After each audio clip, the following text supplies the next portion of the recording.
welcome to Kings of the Round Table, where we discuss all corners of comic book culture. I'm Sonya, and joining me today at Kings Comics, I have Ray, the lifestyle editor of TechLife Magazine, and Scott, your friendly local comic book guy. Thanks for joining me, guys. Thanks, Sonya. Okay, so today we're taking a look at comic book movie adaptations. Now, it seems that Marvel seems to be leading the way in this, with DC being a little bit hit and miss. So what is it about Marvel titles that kind of lend themselves to being made into big blockbuster movies that DC's lacking, do you think? Marvel's got a bit of a broader audience. Yep. They're the kind of movies that you take the whole family to. You know, there's a few things in there for the adults, but mostly kids are gonna love these films. Whereas the DC films tend to be a little darker.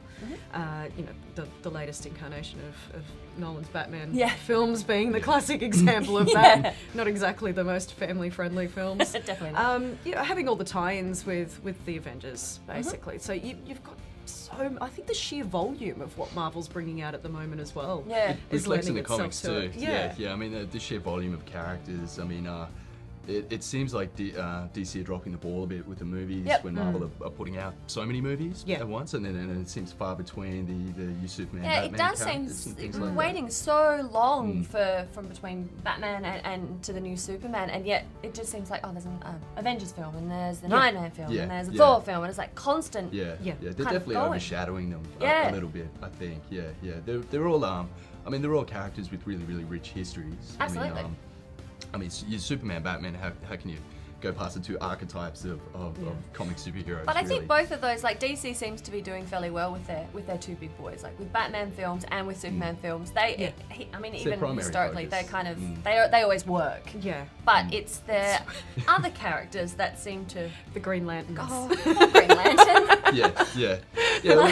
That's where they drop the ball. The characters, they are a little less known. I mean, some of you, arguably are their B grade characters or something like that. I mean, but like you're going back to how some of these characters came about in the 30s, and you know, they were very black and kind of rigid ideas for characters and things or origins or stories, but they've had very rich histories, and Marvel came into it in the 60s, maybe a time of change, and they're all very flawed characters. That is it's something that fans have always been able to identify with, and then that translate. I think it's easy for them to develop an idea from that than something where it's just a multi-billionaire that dresses up as a bat, or a guy that's from another planet, but just has ridiculous amounts of power.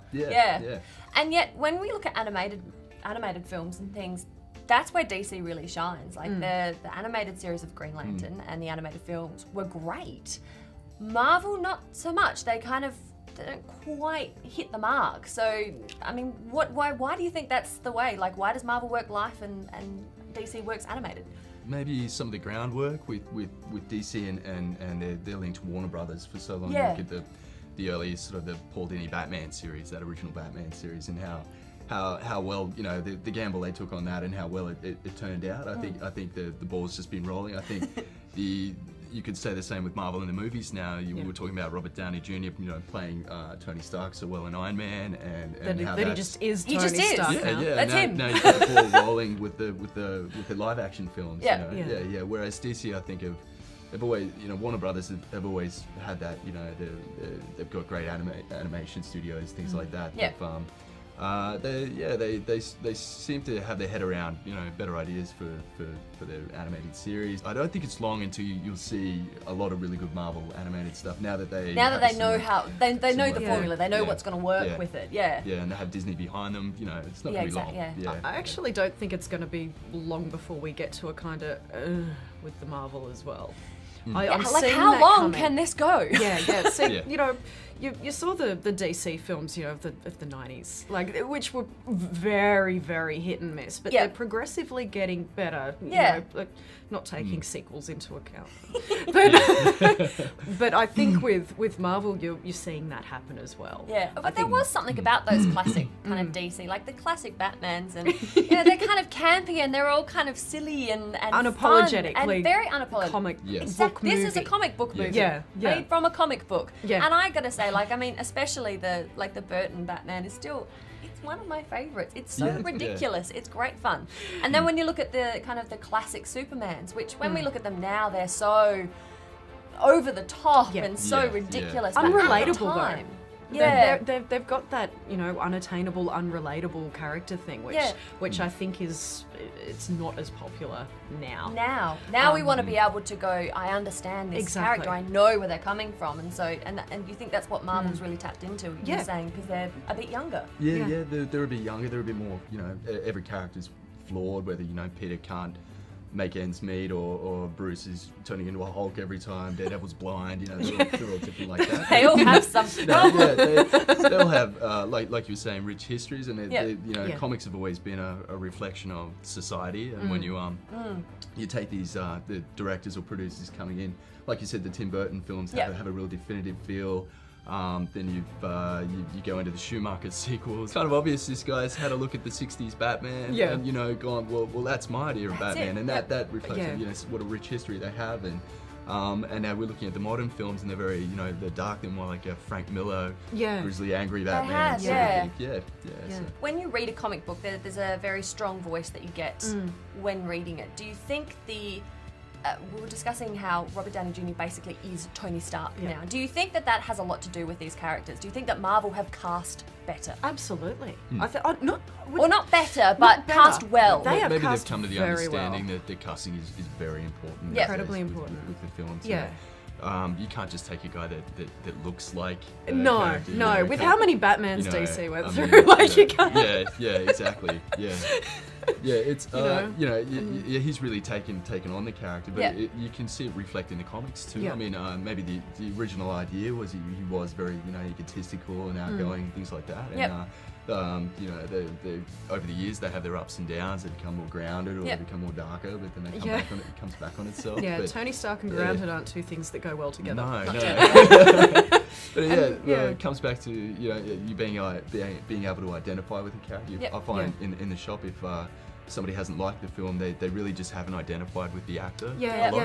And this is, I actually feel that Robert Downey Jr. had it right, and I feel in 3 he pushed it a bit too far. I actually felt uncomfortable watching him in some sequences. It was almost like that overconfident uncle at a wedding that gets up and does his dance move that was really cool a little while ago, but it's now starting to be a bit okay. I felt that in some moments in that film, and I don't know what's going on there, but he could have pulled it back a little. He's even said, you know, Tony Stark is the more masculine, the richer, the more it's his fantasy. It's who he is. You know, I'm going to be everything I wish I was, and I think he's wishing for more and more. Basically paying him.